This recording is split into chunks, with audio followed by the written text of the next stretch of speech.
and decided the old wheel loader will have to live on the same grease as the forest machines, just to make life simpler and not have different kinds. But I have no clue really what grease is in there. I think it's just a general purpose EP2 grease is my guess, even if it says it has to require some lithium grease on it. Maybe something with warranties, but I highly doubt. Or maybe it's normal EP2 grease is lithium based, no clue. And what the forest machine grease is based on, I don't really know. But I decided to clean up the central lubrication unit and replace it and start doing the red, same grease as the forest machines live on. The first oil filter thing was a little bit too small for this thing, but I had some of this grip rubber, sticky rubber mat that I could get under there and a ratchet strap or a normal luggage strap, and I could really get grip enough to undo the container at the top of the central lubrication unit. It's just held in place with two bolts and two electrical connections and one hose feeding out. Or maybe I think it's two hoses on there actually. One I think could be if you want to add extra grease. That's with a hand pump or something. I'm not really sure what that extra hose is, but I'm not gonna mess with it now.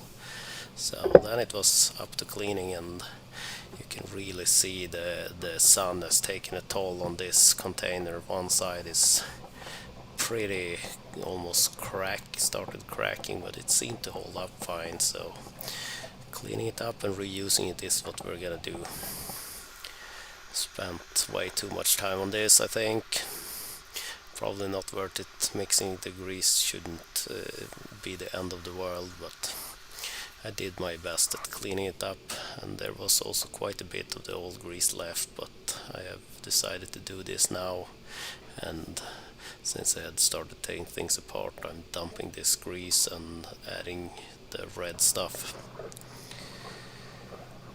So more cleaning. I also did more cleaning on the unit itself. It had quite a bit of caked up stuff in the grooves where the container sits. So took a while. Took out the O-ring because I could see some crud in the groove where the O-ring sits. That was cleaned up, and then I did my best scooping up as much of the old yellow stuff as I could with some paper. It already had the same fitting to connections to hook up the big bucket. Yeah, cleaning out the groove for the O-ring, and hooked up the big bucket and started pushing some of the red stuff through it, and then I removed more of the yellow stuff.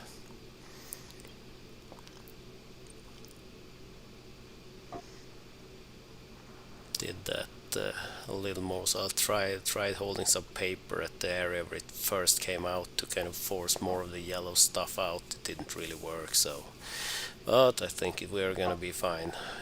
After this has been filled a few times, I don't think there will be an issue. And I missed the recording where I put the O-ring back in place, but it is back in place.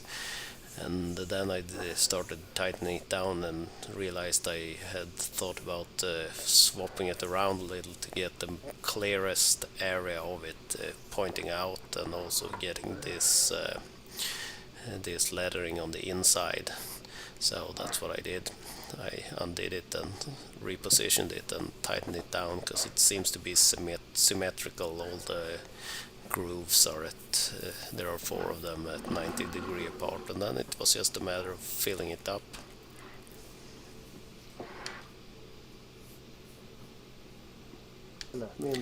Once filled to the point that I was happy, I had my dad help out a little when we needed to bring it outside and start attaching it back on the machine. Have a little cover for the connection, and before we reconnected it, I wanted to give it power and start it up, and get Ja, it det var going. We dålig had some kontakt. Det issue lyser någonting på den getting där nu. the unit started. I think it was a Ja, little bit of bad en connection in one indikering of att han går. the electrical connections, so have to keep an eye out and see that it actually operates on its cycles. I let this run until I had clean red grease coming out, a couple of cycles. Ja, här sitter första I batteriet, så vet jag inte om det missed finns. hooking up the two hoses, but it's very simple. I also went over the machine a little, cleaning off excess grease in most of the joints that I could access, but it was kind of a sloppy job. I see more places I need to go over it a little more, but it's gonna get some more love in the not too distant future, I hope.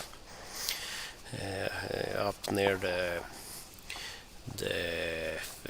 bucket attachment, there was some really baked in there stuff. I ended up bringing out some scrap piece of metal to jam in there and loosen up what was closer to concrete than grease, it felt like. But it's better at least, even if it's not perfect. And other than that, we have been working a little bit on the house, getting the front porch rebuilt because it was starting to get rotten. So I'm staying busy. There is plenty to do, and I've been able to do quite a lot of work with the brush cutter. I have at least 20 tanks through that one now, maybe 25 by now. I'm not really keeping track fully like that, but I have an endless supply of work for that one, so that won't be a problem even if I work with that every day. It feels like it grows a lot right now. The spring has really arrived. It was very warm Nyt är det today. kväll.